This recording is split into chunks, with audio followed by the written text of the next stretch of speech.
action. Bon, merci Jacques d'avoir accepté cette interview, hein. Avant de commencer les questions que tu as reçues un petit peu tard, donc tu me diras ce que tu en as pensé. Voilà, on verra ça ensemble. Mais je te propose de répondre d'abord à la petite question. Qui est Jacques Forest? Sa vie, son œuvre. Excellent. Wow. C'est un peu large. Rien que ça. Oui. Jacques Forest, c'est qui? Je suis prof d'université. Je suis professeur-chercheur à l'École des sciences de la gestion de l'Université du Québec à Montréal, ESG-UQAM. On est la plus grande école de gestion de la francophonie. On a quelque chose comme 15 000 étudiants. L'UQAM, c'est 38 000 étudiants. Moi, mon parcours, j'ai fait un baccalauréat en psychologie, une maîtrise en psychologie du sport, un doctorat en psychologie du travail et un post-doctorat en comportement organisationnel. Puis, je m'intéresse aux antécédents et aux conséquences de la qualité des motivations humaines dans différents domaines. Donc, c'est qui je suis. Je suis un intellectuel enthousiaste qui adore la vulgarisation scientifique. Oh, là, je t'entends pas. Ouais, alors OK. effectivement, on est là pour ça. Et d'ailleurs, c'est très, très intéressant le fait que tu aies fait de la psychologie de la performance sportive parce que c'est toute la contradiction qu'il peut y avoir dans le monde du travail, hein. Il y a effectivement la performance qui est nécessaire, il y a des états mentaux nécessaires à la performance, mais il y a aussi potentiellement des coûts à cette performance et c'est pour ça qu'il y a tout un équilibre à trouver. Et donc, c'est de ça dont on va parler. Alors, je te propose de commencer avec la première question que je t'avais donnée, qui est assez spécifiquement dans le trouble anxieux généralisé, mais effectivement, j'imagine qu'on peut, entre guillemets, généraliser ça à l'anxiété de manière générale. Mais c'est vrai que dans le trouble anxieux, dans le TAG, la personne peut finir par chercher avant tout à supprimer l'anxiété, comme si elle constituait elle-même le problème, plutôt qu'à examiner ce qu'elle signale. Donc, d'où la question, comment passer en autonomie d'une logique de contrôle du symptôme à une véritable analyse de ses causes sans pour autant minimiser la souffrance ressentie?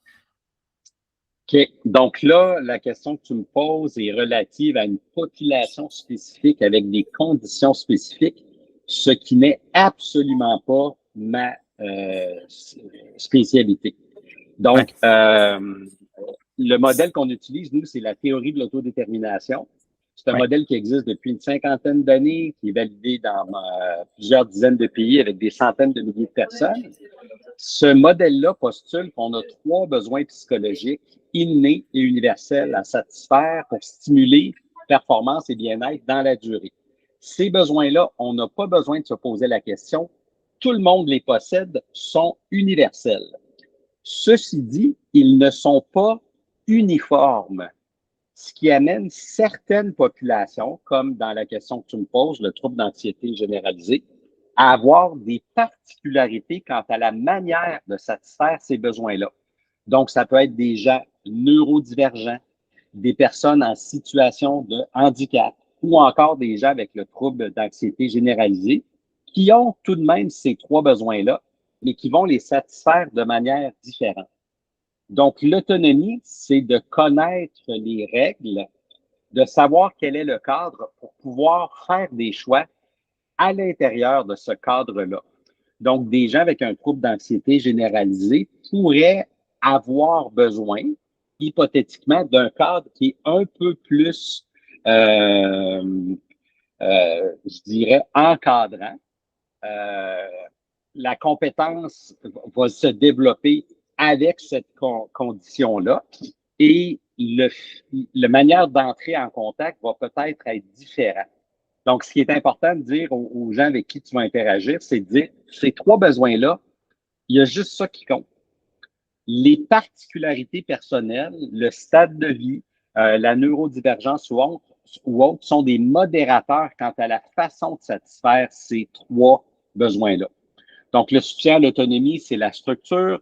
La compétence, c'est le progrès. L'affiliation, c'est la chaleur humaine. Donc, si quelqu'un a besoin de plus de structure et d'accompagnement puis de chaleur humaine pour progresser, ben, il faut donner de manière individuelle les ingrédients qui permettent de satisfaire les besoins qui sont universels. Juste réactiver le micro. Effectivement, donc dans ces besoins d'autonomie, de compétences, de proximité sociale, je me demande, d'après toi, comment on ferait, pour le coup, en autonomie, ou même toi, comment tu fais si tu dois pratiquer, si tu es dans la pratique, comment on fait en gros pour améliorer ces trois dimensions? Mon opinion, on s'en fiche vraiment. Moi, je suis un chercheur, donc je préfère vulgariser ce qu'on sait en recherche.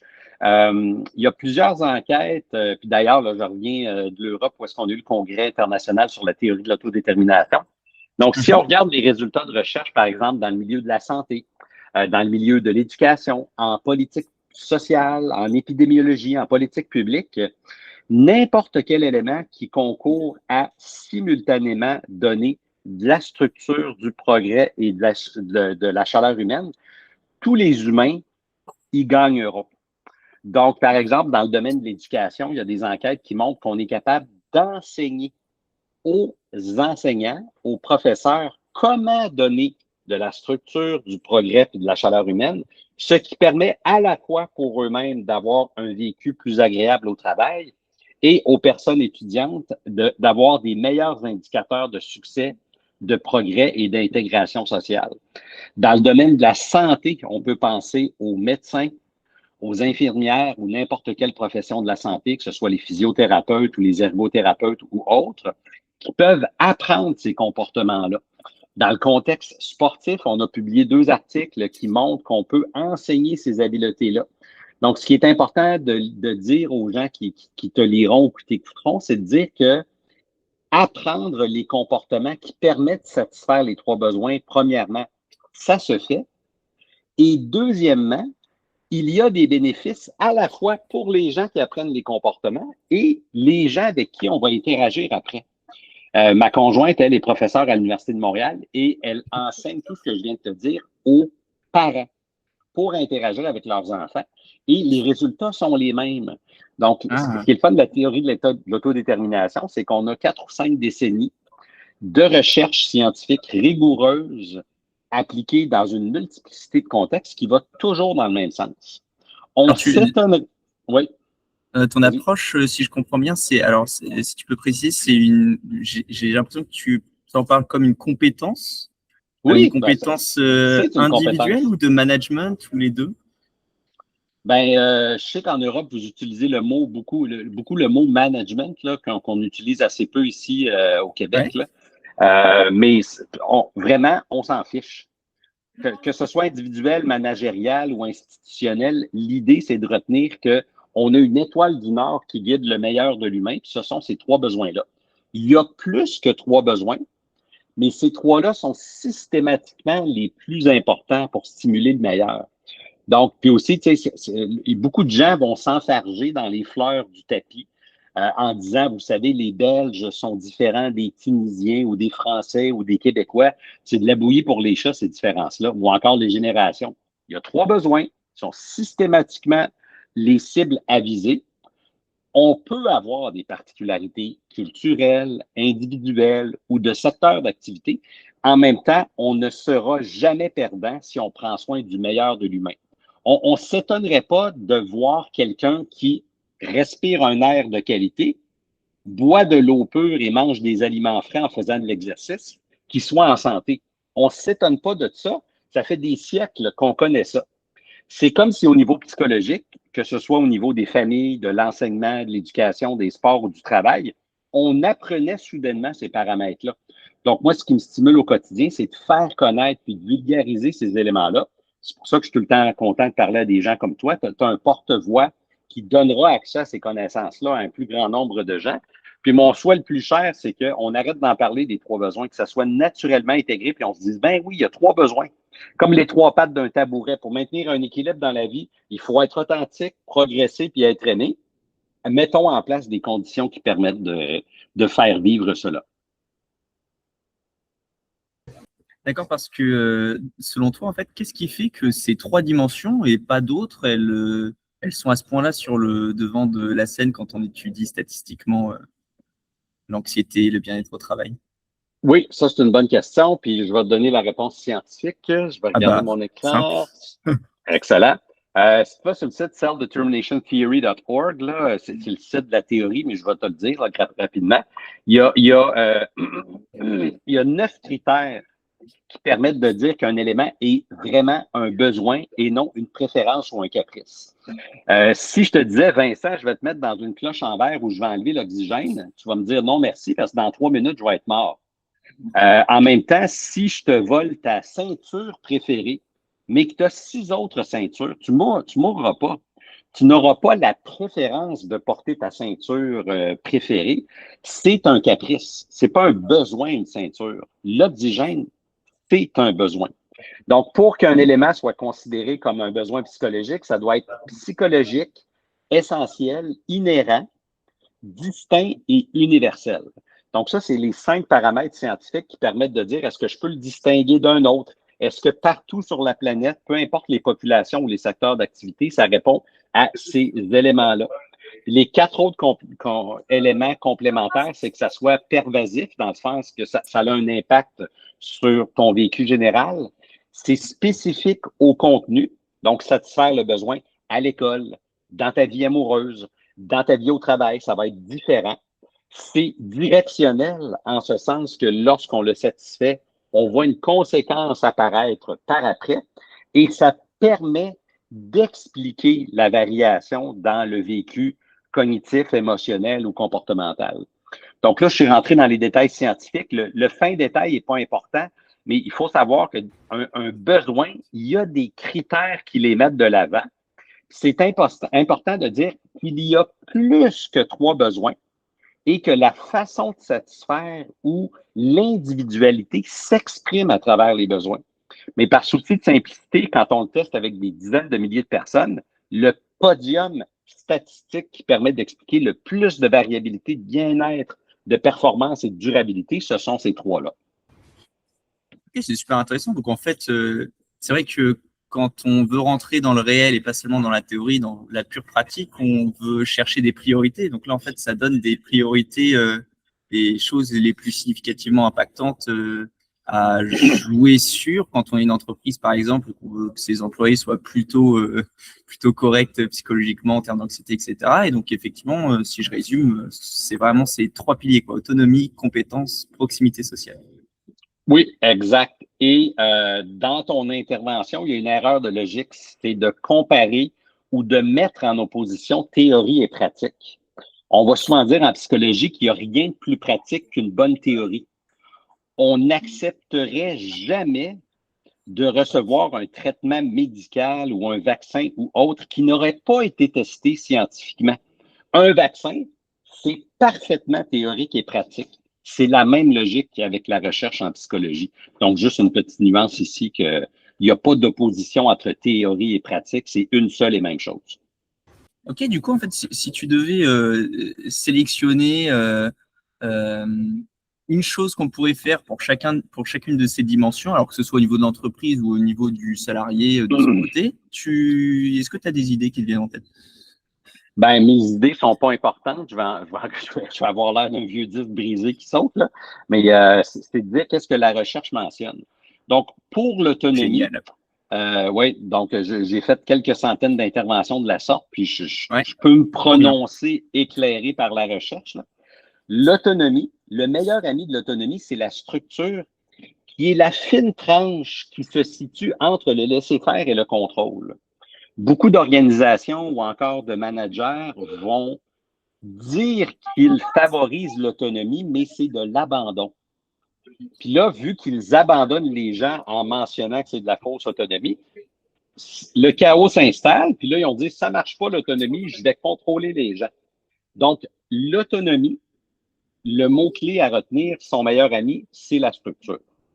Pour la compétence, le mot-clé, les mots-clés, mettons, c'est efficacité et progrès. Il faut simultanément pouvoir offrir un rendu de travail de qualité et dans ce rendu de travail de qualité-là, savoir qu'on peut polir ou encore bonifier notre talent au fur et à mesure qu'on avance. Un exemple là, visuellement parlant, ça pourrait être quelqu'un qui est un souffleur de verre. sais, un souffleur de verre, tu te dis, c'est très simple, tu chauffes du verre, tu souffles. Une fois que tu sais le faire, tu sais le faire. Ben non, mais on a des gens, par exemple, c'est à Murano, là, proche de Venise, qui font ça depuis des décennies. Ça devient des maîtres dans cet art-là, qui est tout simplement de faire chauffer du verre et de souffler. Donc, dans compétence, c'est avoir un rendu de travail, mais aussi pouvoir se développer dans ce rendu de travail-là. Puis, l'affiliation sociale, l'appartenance, la connexion, c'est de dire à chaque être humain, tu es important, tu as ta place. C'est aussi simple que ça. Donc, l'image que je prends souvent dans mes interventions, c'est comme les trois pattes d'un tabouret. Un tabouret, ça se maintient en équilibre avec un minimum de trois pattes. On peut en avoir 4, 14 ou 20, mais 3, c'est le minimum. S'il nous en manque une ou l'autre, on perd l'équilibre. Donc, les trois besoins, ce qui est le fun, c'est que ça les met de l'avant simultanément. Je te donne un exemple. Il y a le modèle d'efficacité professionnelle de Albert Bandura, le chercheur américain qui est décédé récemment. Lui, il dit que ce qui est le plus important dans la vie, c'est le sentiment d'efficacité personnelle. C'est parfait. Mais si tu es contrôlant pour que les gens deviennent efficaces, et si tu traites les gens comme des numéros, ils vont uniquement avoir une des trois pattes du tabouret et ainsi ne pas avoir d'équilibre dans leur vie. Donc, ce qui est intéressant de la théorie de l'autodétermination, c'est que ce n'est pas de l'ordre de l'opinion, c'est testé scientifiquement. Ça amène avec parcimonie 3 éléments qui sont plus importants que les autres. Ok, bah merci beaucoup. C'est vraiment super intéressant. Alors, autre question. Donc là, on a parlé de 3 dimensions très importantes. Alors, évidemment, il y a d'autres choses qui vont venir en compte dans l'anxiété, et notamment l'incertitude. Le monde est incertain, et l'intolérance à l'incertitude est quelque chose de très abordé en psychologie, notamment dans le modèle de Dougas. Et donc, d'où ma question, si tu peux y répondre, hein, sinon, t'inquiète pas, on passe à autre chose. Existe-t-il des critères pratiques permettant de distinguer une menace actuelle, probable, et sur laquelle on peut agir, d'une menace hypothétique, surestimée ou hors de notre contrôle? Et comment éviter que cette vérification ne devienne elle-même une recherche compulsive de certitude? C'est une bonne question et peut-être un petit peu large. Là, je vais essayer d'y Ouais. répondre avec des éléments plus pointus. Par exemple, en contexte de travail, certaines enquêtes vont comparer les gens qui ont une certaine sécurité d'emploi, par exemple des gens syndiqués ou avec une structure d'emploi qui amène une certaine prévisibilité, à d'autres qui n'ont pas de sécurité d'emploi ou encore sont dans des emplois qu'on appelle dans la gig economy, le GIG, gig economy, comme des chauffeurs de taxi Uber ou encore ceux qui font de la livraison de nourriture en vélo. Là, en Europe, je crois que vous avez Deliveroo, il y a aussi Uber Eats et autres. Bien, quand on envoie le message aux gens, voilà une structure qui te permet de progresser et je tiens suffisamment à toi pour te donner une sécurité, ça amène un vécu plus agréable que, par exemple, un chauffeur Uber qui n'a absolument aucun contrôle sur l'algorithme qui lui donne du travail, qui ne sait pas quoi faire pour avoir un rendu de travail de qualité et bien se faire évaluer, et où la compagnie va activement mettre des bâtons dans les roues pour que les gens ne se parlent pas entre eux et activer la compétition. Donc, tu sais, quand tu me montres le graphique là, de la gig economy, mais c'est un peu souvent un faux prétexte d'autonomie qui légitimise erronément un capitalisme totalement débridé. Là. Si je regarde le salaire du CEO de Uber, son salaire complet tourne autour de 35 millions. C'est hallucinant, là. Puis si tu demandes à un chauffeur d'Uber combien il est payé, ben, je suis sûr que c'est pas 35 millions divisé par 2000 heures. Donc, j'ai pas de réponse toute faite à ta question sur l'imprévisibilité. En même temps, que ce soit au niveau individuel, organisationnel, sociétal ou planétaire, n'importe quel élément qui met de l'avant des capacités de choisir, de progresser et de se sentir appartenir à un contexte plus large va Effectivement, toujours être gagnant. le, ton exemple du chauffeur Uber, bah, ça renvoie directement à ce que tu viens d'aborder, hein, nos trois dimensions très importantes. Et effectivement, quand on imagine le chauffeur Uber, bah, là, je te pose la question. Certes, on peut considérer qu'il y a de l'autonomie, mais comme tu l'as dit, c'est pas forcément, c'est peut-être une autonomie trop large et il faut avoir un juste milieu plus satisfaisant, une structure, j'en sais rien. Mais moi, c'est la question de la compétence et de la capacité d'amélioration, et Oui. notamment de la reconnaissance de cette amélioration qui te donne justement envie de gagner en compétences. Comment cet environnement fait que ces trois dimensions, elles sont pas forcément améliorées, respectées, optimales? Et comment tu ferais si tu étais chauffeur Uber pour essayer de les avoir un peu plus? Ben, je pense pas que c'est de la responsabilité de l'individu d'agir pour faire face à un système qui agit en sa défaveur. Moi, je suis d'opinion qu'il faut partir d'en haut vers en bas, puis de bas vers en haut pour que tous les niveaux puissent trouver leur compte. Donc, moi, j'ai des collègues qui s'intéressent justement à ce qu'on appelle la gestion algorithmique. Ouais. Et si l'algorithme est transparent, juste, équitable, que tu peux t'exprimer pour tweaker certains éléments ou modifier certains éléments que tu constates qui amènent un climat toxique, ben, tu n'as pas de problème d'être géré par un algorithme en ce sens que tu acceptes volontairement un système qui est là pour l'efficacité de tout le monde. En même temps, si on met de l'avant un algorithme qui est ténébreux, sur lequel tu n'as pas de capacité d'agir, qui enrichit indûment certaines personnes au détriment du bien-être de milliers d'autres, mais ce n'est pas à l'individu de développer ses capacités à faire face à un système qui est injuste, c'est de changer le système. Donc, je n'ai pas de réponse toute faite, mais c'est pas d'augmenter la résilience des chauffeurs Uber, c'est de casser le système par en haut pour rendre transparent, juste et équitable les procédures, la distribution des ressources, etc.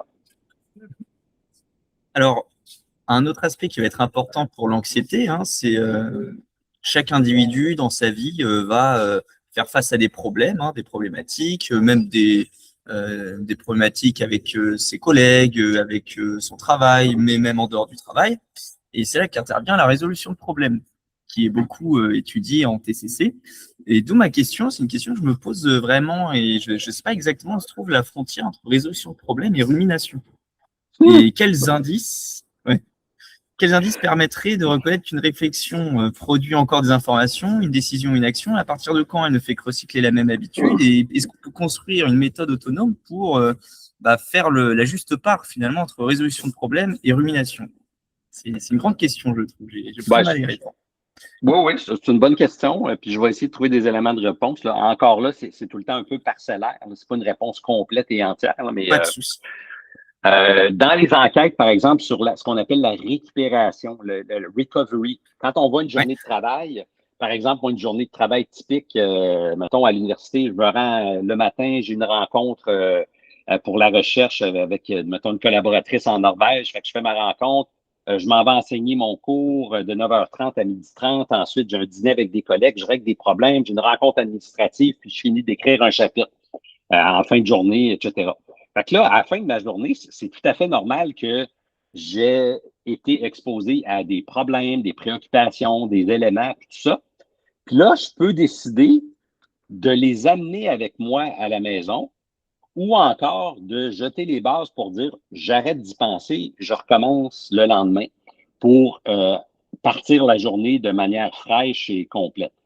Fait que ça, c'est comment je récupère le soir. Puis dans une enquête qu'on a publiée, on a mesuré en même temps comment je récupère. Est-ce que je suis capable de me détacher psychologiquement de mon travail versus est-ce que je continue à ruminer à mon problème, à ma journée passée ou à ma journée à venir. Donc, ce que les résultats montrent, c'est que si tu rumines excessivement, tranquillement, tu perds tes énergies cognitives, émotionnelles, interpersonnelles et physiques. Parce que c'est comme si tu avais là, je vais utiliser un mot anglais, là, mais un slow leak dans ton pneu de vélo. Moi, je suis un cycliste, puis un slow leak, c'est une crevaison silencieuse. Tu sens tranquillement que ton vélo, il est plus difficile à pédaler, puis là, tu te rends compte que ton pneu a perdu de l'air. La rumination, c'est la même logique. Donc, la récupération active, le détachement psychologique, c'est de se dire, j'arrête d'y penser pour reconstruire mes forces pour demain attaquer ce problème-là avec plus d'énergie. Donc, pour revenir à ta question précise, c'est quand que c'est de la résolution de problème versus de la rumination. Mais je crois qu'un des indices, ça pourrait être de voir est-ce que je me sens pressurisé de manière externe ou interne de constamment penser à ça. C'est en train de me fatiguer dans ma tête, dans mon cœur, dans mon corps, puis dans mes relations interpersonnelles. Ou c'est, voilà un élément qui, au fil du temps, sera réglé avec une alternance de dépenses d'énergie puis de récupération d'énergie qui va me permettre, dans la durée, de faire face à tous ces problèmes-là. Donc, la rumination, c'est comme une surréflexion inefficace, alors que de la résolution de problèmes, c'est de dire, je vais alterner entre mettre toutes mes énergies pour essayer de le régler, puis le soir ou la fin de semaine ou dans mes vacances annuelles, de tout mettre ça de côté pour que je puisse me reconstruire pour ensuite faire face avec énergie au problème. Je ne sais pas si ça Ouais, répond à parce cet élément-là. que oui, oui. Bah, d'ailleurs, je te propose une petite hypothèse que j'ai en tête. C'est, j'avais vu une étude, alors c'est un peu vague dans ma tête, mais de Brandon Smith en 2016, et c'était une étude qui montrait l'impact de la planification de tâches. Donc là, tu as fini ton travail, je sais pas, tu écris ton cours, et puis tu sais qu'il va falloir que tu termines ton cours. Le fait de planifier cette tâche ultérieurement et de définir une date, un lieu, quelque chose de précis, de clair. Donc la planification, ça permettait de diminuer les ruminations. D'où une question que je me pose. Si on planifie un temps de réflexion pour un problème donné, est-ce que c'est une piste envisageable et est-ce qu'il y a des contre-indications de cette potentialité? Je ne sais pas si tu as une idée là-dessus. Le fait de planifier une réflexion ultérieure, d'avoir un temps pour la réflexion. Ouais, là, tu sais, c'est très spécifique. J'ai pas lu Ouais, l'étude, je connais pas l'auteur, j'ai pas la méthodologie.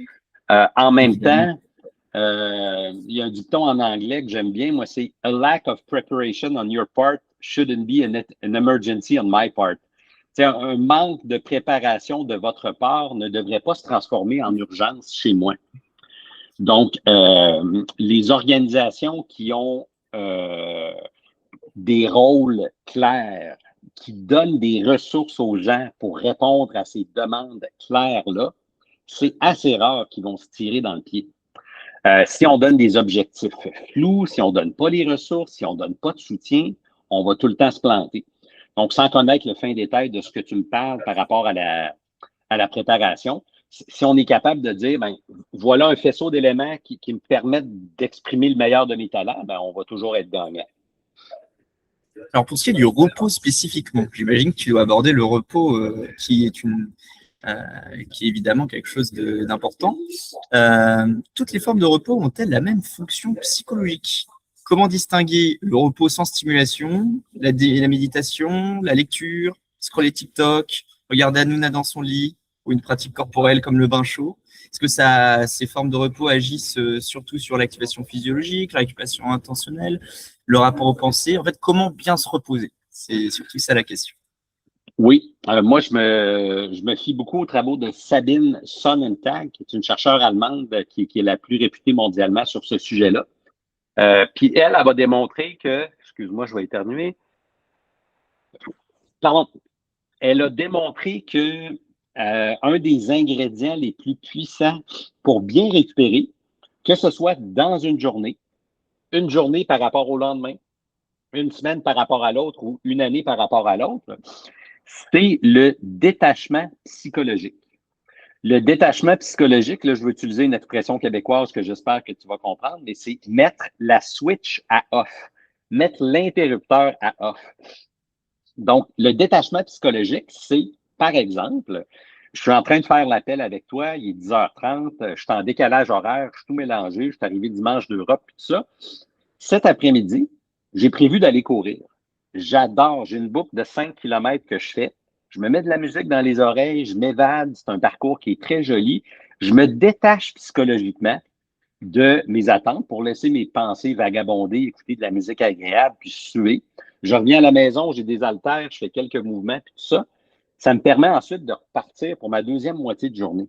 Donc, le détachement psychologique, c'est ça qu'on doit stimuler. Là, tu as mentionné une foule d'activités. Lire un livre, regarder des TikTok, prendre un bain. Ils n'ont pas toutes la même capacité de générer le détachement psychologique. Les activités qui sont plus, oui, les activités qui sont plus engageantes, comme lire un livre, faire de l'exercice, avoir un loisir comme le crochet ou le tricot, c'est plus engageant. Ça nous amène ailleurs pour se détacher psychologiquement. Alors que, par exemple, regarder des TikTok ou faire des trucs passifs, ça va plus être dans l'ordre du changement d'activation, mais pas nécessairement dans la récupération. Donc, ce qui est important pour les gens, c'est de voir quelles activités sont les plus à même de générer le détachement psychologique et le réengagement efficace ailleurs, plutôt que l'espèce d'aspect passif qui est parfois mis de l'avant. C'est marrant parce que, intuitivement comme ça, on pourrait se dire, bah tiens, entre lire un livre et scroller TikTok, j'aurais tendance à me dire, par exemple, scroller TikTok, ça me détache vachement psychologiquement de mon travail, etc. Or, certains ont tendance à dire que ça va pas trop me reposer finalement psychologiquement de scroller TikTok, ou alors ça va avoir des effets paradoxaux. Je sais pas quelles sont tes vues là-dessus. Ben, à chaque année, depuis 14 ans, l'ONU publie le World Happiness Report, le rapport mondial sur le bonheur, Ouais. sans que ça soit relié directement à la question de la récupération.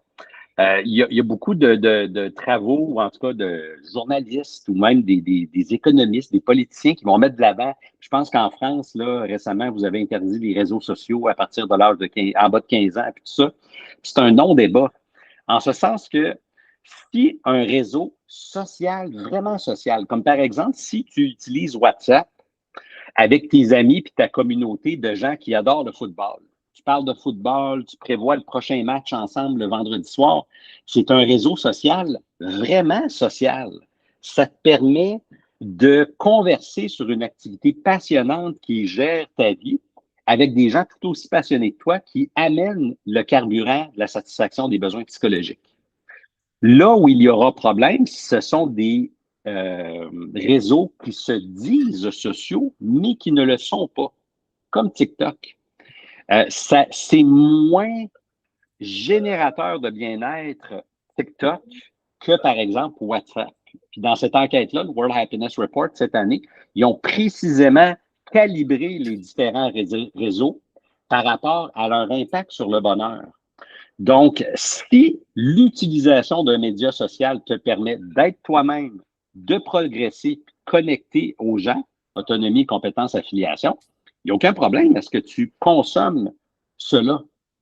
Lorsque l'algorithme te contrôle, tu es exposé passivement à des éléments qui te transforment en un consommateur passif où on essaye de te vendre des produits et services ou autres, bien, ça ne marchera pas. Donc, l'étoile du Nord, que sont les 3 besoins psychologiques, c'est encore la même truc pour la récupération psychologique ou encore les réseaux sociaux ou les réseaux qui se disent sociaux mais qui ne le sont pas. Juste activer ton micro. Effectivement, ça devrait t'intéresser. Peut-être que tu connais cette étude. C'est une étude de Bakhtash et Putz, qui est récente, qui date de 2025, et qui regarde la corrélation entre détachement psychologique du travail et satisfaction au travail. Effectivement, on pourrait s'imaginer que tiens, les personnes qui sont détachées psychologiquement de leur travail, justement, elles n'aiment pas trop leur travail, parce que justement, c'est la raison pour laquelle ils s'en détachent psychologiquement. Et en fait, cette étude a montré du coup qu'une augmentation d'un point du score de détachement psychologique est associée à plus 0,47 points de satisfaction au travail et plus 0,44 points après contrôle du revenu, du temps de travail, du type du contrat, de l'ancienneté, de plusieurs caractéristiques sociodémographiques, et c'est significatif. Donc, je ne sais pas si tu as une opinion là-dessus, mais je trouve ces résultats très, très intéressants et un peu paradoxaux par rapport à ce qu'on pourrait penser au premier abord, en fait. Ouais, c'est pas tant paradoxal. Là. Je connais pas encore le fin détail de cette étude-là précisément. En même temps, l'alternance entre le fait de s'impliquer activement et de s'investir profondément pour après activement se désengager pour se réinvestir ailleurs. Donc, l'alternance entre je dépense de l'énergie et je récupère, c'est normal, selon moi, que ça maintienne et propulse le meilleur de l'humain. Donc là, tu as affective well-being, cognitive, dans Springer Nature. Oui, oui, non. Ouais. Tu sais, ça, c'est une enquête là, que je dirais classique. Detach to Thrive, tu sais, c'est vraiment... faut plus faire connaître ça. Puis, tu sais, je te parlais, Vincent, que ma formation initiale est en psycho du sport. Tu n'as absolument aucun athlète qui s'entraîne 100 heures par semaine. Ça serait totalement contre-productif. Puis n'importe quelle personne se dirait, mais c'est complètement niaiseux. Un athlète, il faut que ça s'entraîne fort puis que ça récupère. Il faut que ça dépense de l'énergie puis que ça mange bien. Ce qui est souvent très évident en sport va devenir totalement abscon et ténébreux en milieu de travail. Les gens vont se dire, ah, lui, c'est un travailleur acharné. Il arrive tôt, il quitte tard. C'est quelqu'un d'engagé. Mais non, c'est quelqu'un d'engagé en mauvaise qualité. Il va peut-être générer de la performance de manière incroyable, mais ça va durer 3 mois ou 3 ans, mais après, ça va écouter le reste de sa vie en énergie ou en burn-out.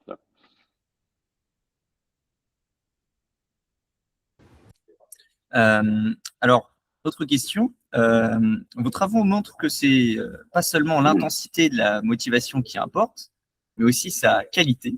Et donc là, je vous pose la question, comment distinguer chez une personne apparemment très engagée dans son travail une motivation réellement autonome, une motivation peut-être contrôlée par la culpabilité, la recherche de reconnaissance ou la peur de décevoir, et notamment, effectivement, dans le burn-out, ce qui se dit souvent, c'est que les personnes qui font un burn-out, c'est pas forcément les personnes les moins motivées, c'est au contraire des personnes qui vont beaucoup travailler, qui vont avoir une grosse motivation au travail.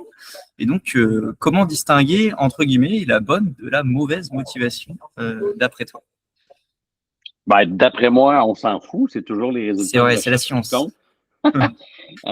Mais je pourrais peut-être te l'envoyer. On avait publié un article, Ouais. un en Psychologie Québec, puis l'autre dans la revue RH de l'Ordre des CRHA. C'est des articles grand public, là, mais je vais te résumer ce qu'on avait présenté. Le continuum d'autodétermination est toujours vrai, que ce soit au travail, en éducation, en sport, en politique publique. N'importe quelle tâche qui sont faites par intérêt, motivation intrinsèque, de motivation extrinsèque, identifiée ou intégrée. C'est difficile, mais c'est important pour moi. J'ai accepté que cet élément-là qui me demande de la discipline est mis de l'avant. Donc, quand c'est intrinsèque, intégré ou identifié, on peut avoir des indicateurs cognitifs, émotionnels, physiques et comportementaux. Donc, les recherches vont montrer que quand on fait principalement une tâche, que ce soit au travail ou ailleurs, par plaisir, identité ou sens, on va avoir un niveau de vitalité subjective plus grand. Donc, notre corps va être activé. Cognitivement, on va être concentré sur la tâche à faire. On va mettre des efforts, puis il va y avoir un lien continu entre nos ressources et les demandes qui sont à faire. Au niveau émotionnel, on ne pourra pas s'éviter des émotions négatives, mais il va y avoir plus d'émotions positives que négatives. Puis au niveau comportemental, on va maintenir l'effort jusqu'à l'atteinte du but. Et quand le but va être atteint, il va procurer satisfaction. Donc ça, c'est pour la motivation autonome. La motivation contrôlée, lorsque c'est principalement par motivation introjectée, la pression interne que l'on se met, vouloir éviter la honte et la culpabilité, ou encore lorsque c'est extrinsèque, on se sent obligé par la société ou par notre poste de faire ça. On va avoir des punitions si on ne le fait pas. Bien là, au niveau cognitif, il va y avoir plus de distraction que de concentration. Au niveau émotionnel, il va y avoir plus d'émotions négatives que positives. Au niveau physique et psychologique, il va y avoir plus d'épuisement, de fatigue, de burn-out que de vitalité. Donc, ce qui est intéressant quand on fait des enquêtes, c'est de voir que le continuum, plus on est dans le sens et le plaisir, plus on a de bien-être et de performance, peu importe le pays, le secteur d'activité, l'origine ethnique, l'orientation politique ou encore la génération de la personne, ce sont des principes universels. Donc, à travers les indicateurs cognitifs, émotionnels, comportementaux et physiques, on peut parfois détecter des motivations de qualité ou des motivations de moins bonne qualité. Ah, c'est intéressant, je te propose d'aborder très rapidement aussi le lien avec la psychologie du sport, parce que bon, j'avais un peu étudié quand même la psychologie du sport à un moment, et il y avait quelque chose qui revenait beaucoup, c'est le détachement par rapport aux résultats. C'est-à-dire, en gros, les personnes qui sont motivées par le résultat, genre gagner la coupe, vont avoir de moins bonnes performances que les personnes qui vont être motivées par la performance. Même de manière générale, le détachement par rapport au résultat va donner de meilleures performances. D'où ma question, est-ce que quelque part, il faut aussi un peu s'en foutre de son travail dans une bonne mesure, on va dire? C'est une bonne question. Peut-être la manière de le formuler, je le nuancerai. Même Mais d'un point de vue de performance, même pas seulement de l'anxiété. Oui, oui. Mais la teneur des propos que tu mets de l'avant sont robustes en ce sens que lorsque ce qui est important, c'est ce qu'on vit dans le ici et maintenant, on va toujours avoir de meilleures conséquences et celles-ci seront plus fréquentes et durables. Donc, que ce soit en sport ou au travail, de se concentrer sur le fait de se dire quelle est la meilleure version de moi-même? Est-ce que j'ai les outils et les manières de faire pour progresser? Puis est-ce que les gens qui gravitent autour de moi sont bienveillants à mon égard et vice-versa? Tu vas toujours avoir plus de résultats. Puis là, je te raconte quelque chose d'anecdotique qui est basé sur le scientifique. Mais un de mes amis, il était coach olympique de l'équipe canadienne féminine de ski acrobatique.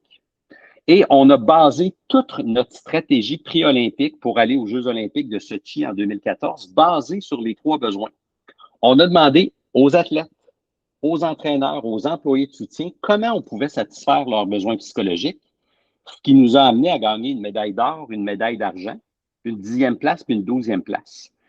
Parce qu'on a pris soin des 3 besoins, on a récolté des performances. Donc, que ce soit au travail ou en sport, le processus mène aux résultats. L'erreur que beaucoup de gens font en sport et au travail, c'est de dire je veux les résultats, ce qui les amène à mettre en place des mauvais processus. Bah, écoute, super intéressant. On pourrait même parler philosophie pour aller plus loin en parlant de taoïsme, parce que je pense qu'il y a des liens, mais bon, on va s'abstenir. À la limite, j'écrirai un peu dessus pour l'article. Est-ce que il y a quelque chose qu'on n'a pas abordé par rapport au stress, au travail, à l'anxiété, et qui te paraît important, surtout au regard de tes interventions, de toi, ce que tu peux faire? J'imagine qu'il y a des choses très importantes dont on n'a pas parlé. Donc, je te laisse un peu une carte blanche si ça te va, Jacques. J'ai pas tant. Non, si tu parles des 3 besoins qui sont universels mais pas uniformes, déjà là, on fait un grand bout de chemin. Ouais. D'attirer les gens sur la méthode scientifique, la théorie de l'autodétermination, ce qui fait sa valeur, c'est le fait qu'elle est testée scientifiquement et non anecdotiquement. Je pense que ça serait bon. Non, ça me va. Ok, et bah, sache qu'il y aura si tu veux venir, vraiment, ça sera avec grand plaisir. Je vais organiser un débat avec les différents experts de cette série d'entretiens. Et notamment, j'ai comme la petite intuition que tu pourrais ne pas être d'accord avec un propos déjà. Donc, tu me dis si c'est vrai. Nous avons donc un sociologue qui a dit, selon lui, qu'il n'y a pas de bon et de mauvais stress, il n'y a que du mauvais stress. Et du coup, toi, c'est quoi ton point de vue, notamment du point de vue de la psychologie du sport que tu as abordé? Qu'en penses-tu? C'est quoi les bases scientifiques qui l'amènent à dire ça, le sociologue? Je sais pas, mais on pourra faire le débat. C'est juste pas vrai, là. Je veux dire, le stress, c'est une activation physiologique qui ensuite va être modulée selon la balance positive ou négative. On vient de publier un article qui montre que les 3 besoins psychologiques satisfaits amènent une plus grande variabilité du rythme cardiaque tel que mesuré par des bandes thoraciques qui mesurent l'électrophysiologie cardiaque. Donc, on a pu mettre en lien le vécu phénoménologique subjectif psychologique puis le vécu physiologique. Donc, le sociologue, ma question, ça serait de lui dire quelles évidences empiriques supportent ce que vous dites. Puis s'il n'y en a pas, ben, c'est tout simplement de mettre son argument de côté. C'est une opinion sans fait scientifique, c'est inutile. Pas très bien. Alors, très probablement qu'il y aura à nuancer par rapport à cette phrase, hein, et j'imagine qu'il pourra nuancer. Mais en tout cas, s'il y a un débat, moi, j'aimerais bien le regarder. Ça m'intéresserait beaucoup sur cette question du bon et du mauvais stress. Ben oui, il y a plein de bons écrits là-dessus. Là. Entre autres, il y a Sonia Lupien ici au Québec qui est assez connue, là, mais le stress, c'est juste un niveau d'analyse qui est physiologique. On va rajouter par-dessus le vécu phénoménologique qui est subjectif, mais les deux sont interreliés. Tu as des actualités personnelles dont tu voudrais parler, petite promotion personnelle de Jacques Forest? Oui, Ouais. on a notre livre, éventuellement. oui, on a un livre qui est disponible en français et en anglais. Donc, le livre en français, c'est Libérer la motivation avec la théorie de l'autodétermination.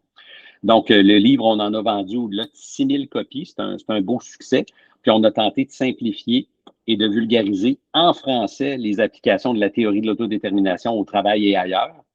Et on a exactement le même livre en anglais chez un autre éditeur qui s'appelle The ABC of Work Motivation. ABC, c'est pour Autonomy, Belongingness, Competence. Donc, on a des ouvrages grand public, français, anglais, qui sont disponibles pour mieux comprendre ce merveilleux